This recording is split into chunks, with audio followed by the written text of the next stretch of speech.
Okay, here we go.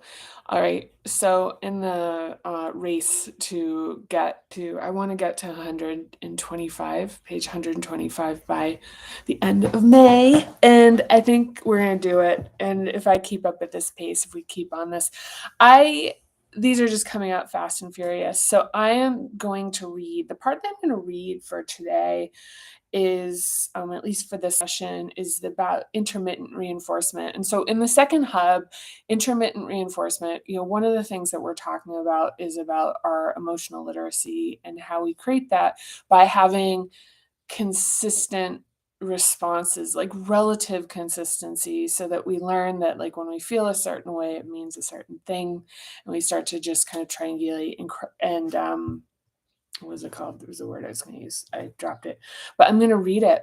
Okay, so here we go. Look at these tinsels. I think are probably like at the last because they really it's like kind of a lot, and it's like gonna have to go. Okay, so intermittent reinforcement is any conditioning schedule in which rewards and punishments are not consistently tied to behavior. Consider the analogy of a consistent paycheck providing stability and a framework for budgeting and paying bills. On the one hand, the energy spent worrying about money is reduced or eliminated. On the other hand, if we get paid the exact same salary, with the only difference being an unpredictable payment schedule, there will be worry, anxiety, and the fixation caused by intermittent reinforcement. In the case of the inconsistent paycheck, we would likely spend excessive time checking for the money, planning contingencies, and worrying that it may never come. This takes extra time and energy, while folks in a consistent model don't have to think about it and can direct their focus and energy on things that lead to greater productivity.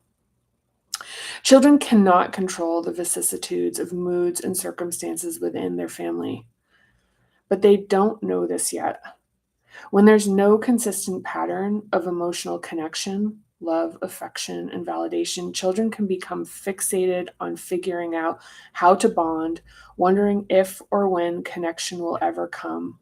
If parents are chronically distracted, distressed, or emotionally immature, how they treat their children will be an inconsistent expression of how they feel on any given day. So, as a result, children can strain to find correlation and meaning and are often left feeling helpless and frustrated. The outside world is unpredictable, and children seek safe haven within the home. When it's not consistently available, they may work futilely to try to create it by changing themselves. Surprisingly, good times ultimately can cause the most hurt for children raised in either the museum or the circus. Having good times shows that good times are possible, raising the question of why they're infrequent. A chaotic and unpredictable house requires children to develop adaptations for emotional survival, which I discuss next. So, yeah, I think, so the next section is is trauma. So I'm going to leave that for its own separate reading.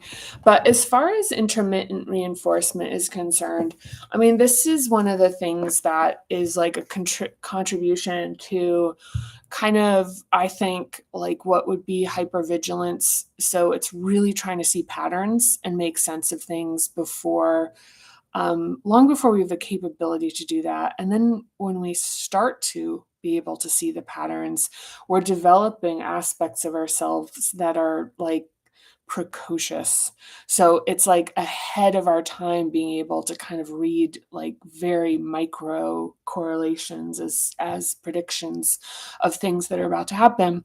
And so the thing is with that, so it's like with the notion that's like, oh, isn't that great? You're developing like kind of super sensory skills. The thing is while there should be development of like the internal sense of self and like learning that your feelings mean things that actually like map to like a connection in terms of how other people understand the world. Like, so creating a sense of connection. What happens is all of the emphasis is on the external world and trying to stabilize that. And then, the internal knowing and the relationship with the self and one's own emotions winds up not being developed. And, and there's kind of a cost to that. And the thing is that if we, if uninterrupted, unstressed, there's just a greater chance. And it's not saying it's like an absolute that development will happen sequentially. And like many things, it's like, like superhero movies, it's like our greatest power is usually the result of something like really bad that happened to us. So some of us who are incredibly intuitive about people and situations and can read a room or can read a person in just like seconds, this isn't something we have to give up. So now, as we're developing and expanding our capacity, a la Parinama method, the thing is we're keeping these qualities, but we're just introducing more dynamism. Like we're introducing, it's like, okay, now we're intuitive, but we're adding in more feeling. We're adding more literacy about like being like, okay, this is how I feel right now. I'm coming to understand that. It's not just kind of blank or overwhelmed, or that the capacity is so small that it either leads to kind of like, oh my God, like a overreaction to push it away, or kind of like a hypo arousal state of kind of going numb, or kind of like disconnecting.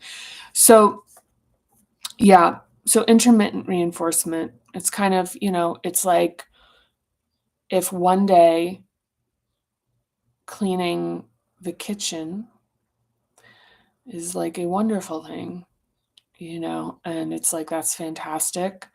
The next day, it's not recognized. Next day you do it again, it's not recognized. And then then you don't do it, or maybe you do it again, and it's like there's sort of like, oh, do you think this is because I can't do it? It's just one of the things where it's like there isn't like the inconsistency of a reaction to behavior, is like it's challenging. I don't know why I use that example. It's not a personal one. It just came up. I don't know why I'm thinking about cleaning a kitchen. But yeah. So, and the thing, and one of the things, I don't know if it's in the book. I don't know if it made it into the final draft of the manuscript. So we'll find out as we keep reading. But in the study, or maybe I already read it, I don't know. There's a lot in there. I mean, it's like people tell me they're overwhelmed by it. I'm like, yeah, it's a lot. I don't. It's it's a lot. It's a lot. It's a lot. Just is that when for clinical studies, for studying for like FDA studies of depression medications, they need to treat them. They need to do animal treatment models.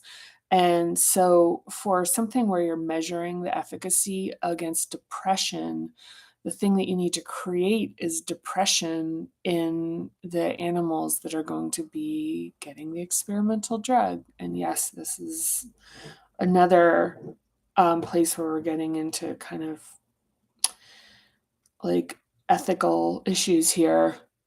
But it is absolutely part of any drug that one uses that's FDA approved, is that it has been gone through. One of the gates it needs to pass is an animal experiment model proving its efficacy. So in the case of antidepressants, they need to figure out how to manufacture depression.